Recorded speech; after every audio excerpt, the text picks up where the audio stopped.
Have you heard of Bomberman Jetters? It is a Bomberman anime that has been existing since 2002. And not gonna lie, it's gotta be the best anime that Bomberman has for itself. Oh, さすがはマックス。うまそうじゃ。おい。 The first thing to be understood about the anime itself is the plot. Right in the beginning of the anime itself, we meet one of the most prominent characters, Mighty. Although he spends the majority of the anime absent, he's very important to the story itself. He is there to visit his brother, White Bomberman, also known as Shirobon in this anime, going by his Japanese name. Shirobon desperately wants to be like his brother, brave and courageous and well-known, and this is shown right off the bat.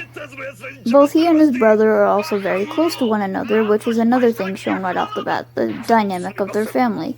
And this is shown when Mighty comes to visit his brother. We also get to know who the Jetterz are just a little bit. You know, the heroes, the group of heroes. Especially whatever is happening between Birdie and Mighty, as Birdie is the one to suggest that Mighty goes to visit his brother. After getting a feel for these characters, a situation comes up in which they need to be heroes. This is about a diamond being stolen. And in order to apply leverage to the situation, the villains, in this case, Mujo, have an upper hand, and that is kidnapping Shirobon. Mighty sacrifices the diamond before a machine loses control and he gets hit by a harmful laser. After he is healed from his wounds, he flies away to go on another mission pretty soon after, and is not seen for almost the rest of the anime. Once Mighty's disappearance is known, White Bomberman is very desperate to become part of the Jetterz, and so of course he accepts their offer to become part of the Jetterz. He is still something of a novice, however, and so every now and again there is a poking attempt that you should be more like your brother. It gives teacher vibes. Shirobon does put a lot of effort forward into becoming better, but of course, it's held back by his own personality traits that he later grows out of, but we're not there yet. As time goes on, we see more and more into Shirobon and what his hopes are. For instance, he hopes to see his brother again. He's hoping that, they'll reunite, and that he'll be found and he'll be okay, because he promised to be back. However, after a year, people start losing hope and start questioning why it's been so long, until it is later revealed. The big news on Mighty's demise does happen to come a little bit later, when Birdie confronts Mujo, kind of threatens him a little bit, and Mujo confesses that Mighty has died. Of course, this is very shocking news to all of them, and it's very upsetting. It's just really happened at once, and it was all put down in the same go.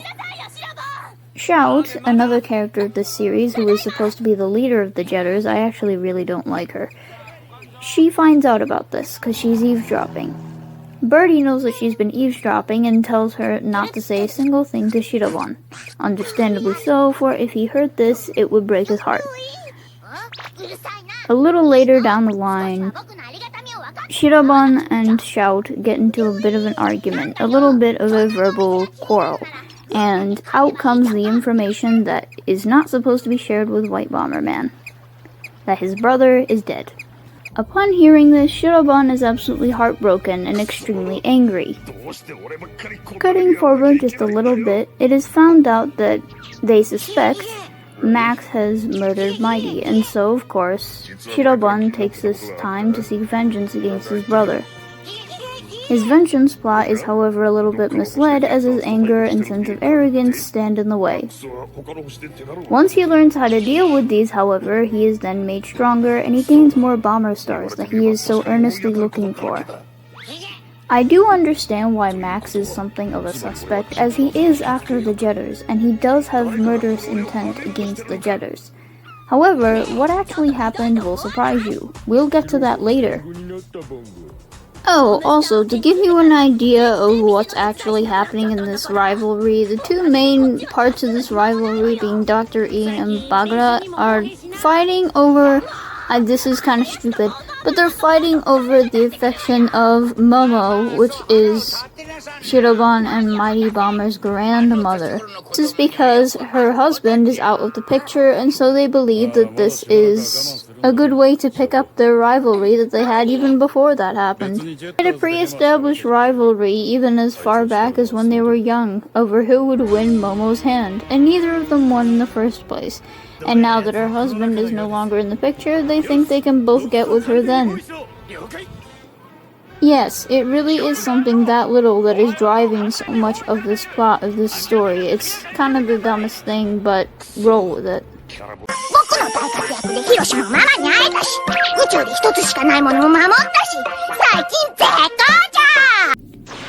While there is most certainly a main plot, as I've already discussed, to the story, there are some side plots and side characters that mostly work to enhance the personalities and work of the main characters. For example, the characters that have to do with the Jetters. The Jetters, especially Shirobon, are put up against 4 new villains that make almost no other appearance out of the story. Fire Bomber, Mermaid Bomber, Thunder Bomber, and Grand Bomber are the 4 most prominent examples of side characters that create a side plot that mostly work to enhance the character. The characters that exist in the main plot, anyways. They are sent to fight Shirobon, and Shirobon actually finds himself successful against both Firebon and Mermaid Bon. Grand and Thunderbomb are supposed to go against Shirobon, but then there are things that happen that prevent them from doing so. Grand is supposed to fight Shirobon, and he has plans to fight Shirobon until later on when he decides he wants to be a Karabon again. And so, of course, he does become a Karabon, which is mildly upsetting because it means the character that was Grand Bomber is no longer in existence. Thunderbomb does get himself into a little bit of trouble. He confides with Dr. Mechadoc about what's going on with Max and how Max is definitely steering away the original plan because he wants to fight the Jetters. And him confiding in Mechadoc is one of the main things that leads to his death later down the line, because Max kills him. Most of what this does is points out the character traits and flaws within both Shirobon and Max. 2 of the most important characters. Not the most important character, but 2 very prominent characters. For one, Max murdering Thunderbomb shows that he, of course, does not like people standing in the way of his plans. He wanted to do this entirely without Mechadoc or anything he's got going on involved, and so he was trying to drive his own way. When Thunderbomb came and interrupted that, potentially, he needed Thunderbomb gone, to prevent that from happening again. And then when Grand Bomb wanted to be a Karabon again, Shirobon actually helped him achieve this, which shows that Shirobon is growing as a character. Another example of a side character that makes somewhat of a difference, I'd say, is Misty. She's kind of overlooked, but one of the main things I point out about her is that she definitely remembers Mighty, and she's some kind of a thief and kind of a rude person as well. However, on that same regard, she does care about Mighty, and she does start to care about Shirobon when Shirobon shows that he can start to care about her. He tries to discipline himself by offering his help in return for hers, and she does seem to understand this, despite her also calling him an idiot.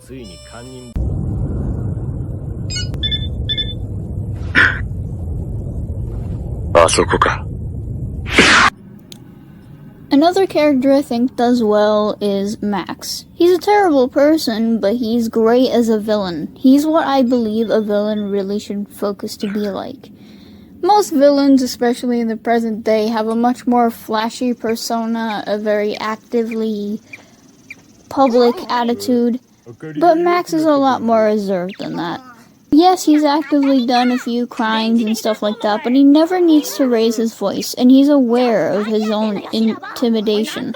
When Max talks to people even, he has that do better I know you can't attitude that really works for a character like his own. And he knows exactly how to hit a nerve with every single character that he interacts with. and that makes him a strong villain rather than a flashy, bright persona like most villains have. マイティは分かったんだ。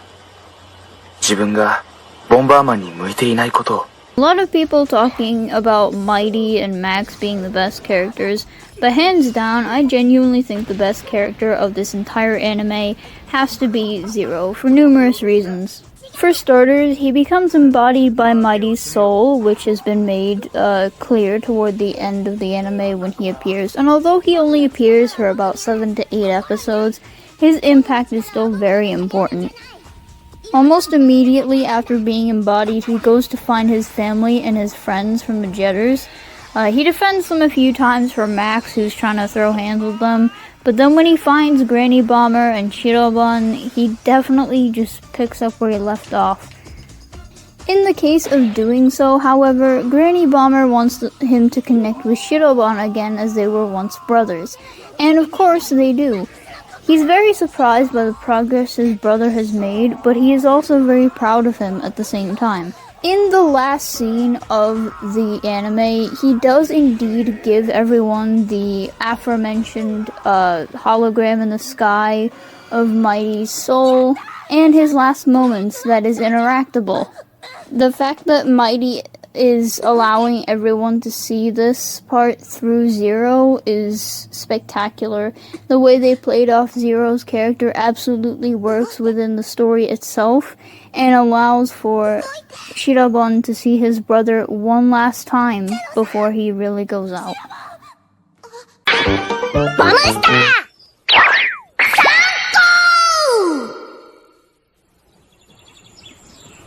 Moving forward, let's talk about Shirobun, aka White Bomberman.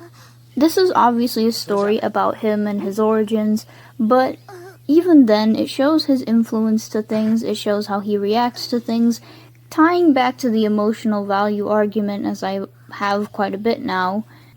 The show very much understood how emotions work, how people his age would act, and stuff like that.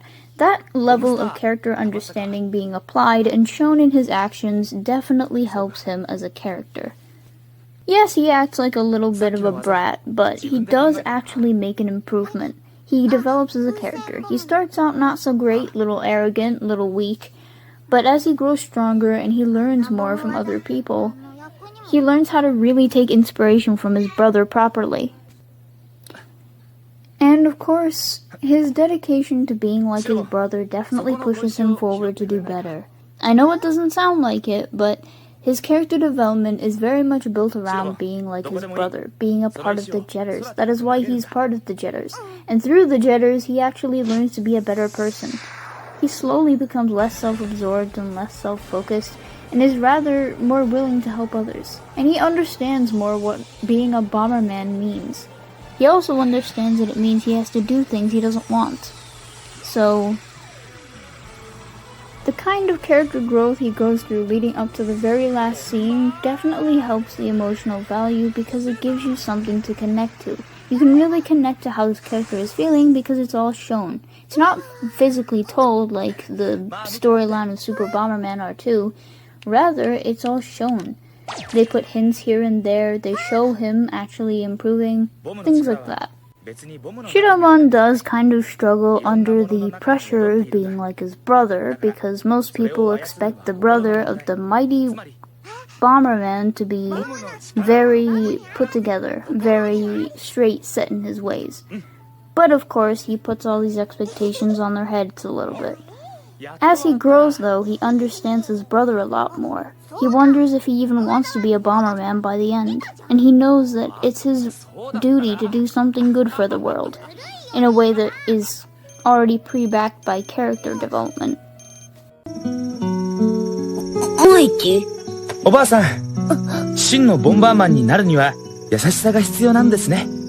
シロボンに教えられました。Now it's time to talk about the saddest character of all, Mighty. Mighty is a great character. I love the way he's portrayed. In the very little we see of him, we can tell he bonds with his brother quite well, and that kind of chemistry does serve for an explanation in a few circumstances, such as why people think White Bomberman should be like his brother, or why people worry about Shirobon trying to be more like his brother, that kind of thing. All of such thing is explained by Mighty and the relationship he has with his brother, which is actually quite close. He's also very dedicated to helping other people and staying on mission course.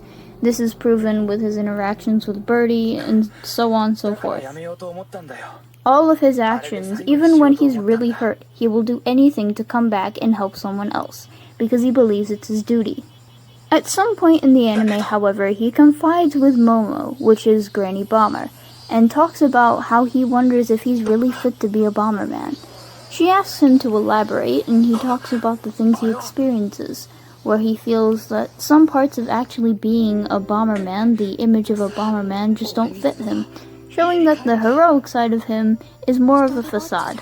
The inside of him wants to be kind even to the people that do him quite wrong, and that shows quite a lot about who he is as a character.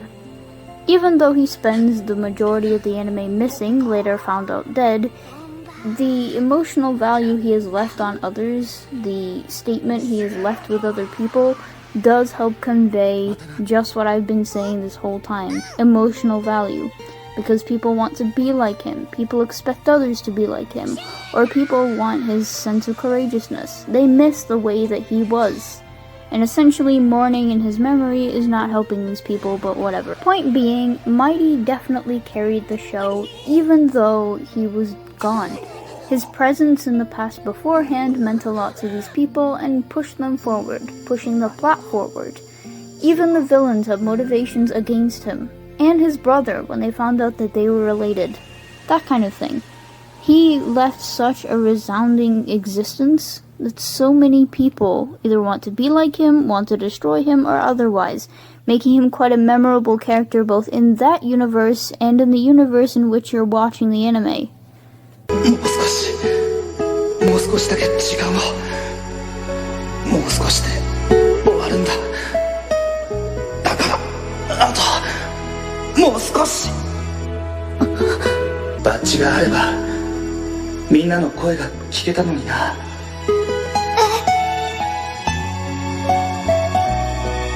一人ぼっちか。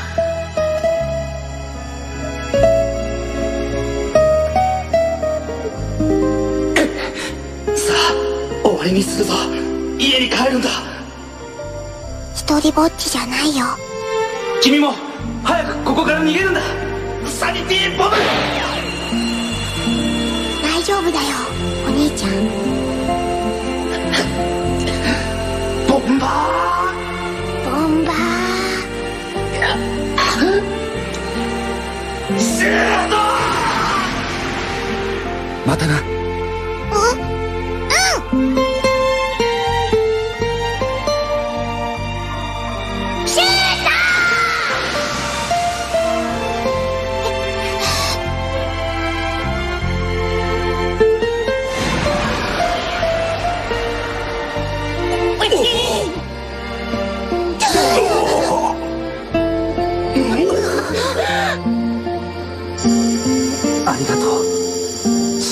The last actual point I wanted to talk about was the ending of the anime, because I believe that the end scene is the most important thing that happens in the anime, and definitely ties back to the emotional value without a doubt. For starters, there is a battle between the Jetters and Zero versus Max, and Max is taken out and defeated and destroyed, which is great. But in the process, Zero, the robot that has Mighty's soul and his memories and everything else, is badly injured. Of course, everyone's kind of panicking because this was as close as they felt to Mighty in a very long time. Zero talks about how he has Mighty's Jetterz badge and gives Shirobon one thing that he absolutely could not refuse: a viewing of the last moments of Mighty's life, via a giant hologram in the sky that everyone in the universe is watching. This giant hologram reveals the more vulnerable moments of Mighty before his life was over, especially the fact that he doesn't want to feel alone. He threw away his badge already because he tried to quit the Jetters, but he feels as if he's made a slight mistake and cannot keep the promise that he promised his brother, which makes him really upset. Because he feels alone. He didn't want to feel alone in these times. The difference between Mighty's actual last moments and the hologram is that the hologram is interactable. People start interacting with the hologram and telling him that, you know, they would remember him if he died, that kind of thing. Because he starts to ask about it and question his own morality and existence for a little bit. And after, he asks where his badge is because he wants to be able to see the others in the badge. And so Zero tells him that his brother has it, to which he is happy to hear. Knowing that this is true, he believes it is time to finish his mission, so he makes the Cell T bomb, which is a bomb he developed himself, to blow up down the hallway. The blast of his own bomb is what ended his life in the very end. After Mighty threw the bomb and the effects took place on the hologram, Shirobun throws the badge up to where the hologram is. The badge obviously goes right through the hologram and to another planet, where it lands on a robot, and we'll get to that in just a second. But in the scene alone, we learn a whole lot about Mighty, not only about his vulnerabilities and how he doesn't want to feel alone, but also the fact that Max never really killed him per se. If anything, he killed himself. He took his own life. The whole thing raises a lot of questions about who Mighty really was, because people start to realize that they knew Mighty for the person that was brave and courageous, but they never knew who he really was behind that. The only person who would have even had a guess anyway, like the two people maybe that would have had a guess, would be Momo, who knew him just a little bit better, and Shirobun, who idolized his image quite a lot.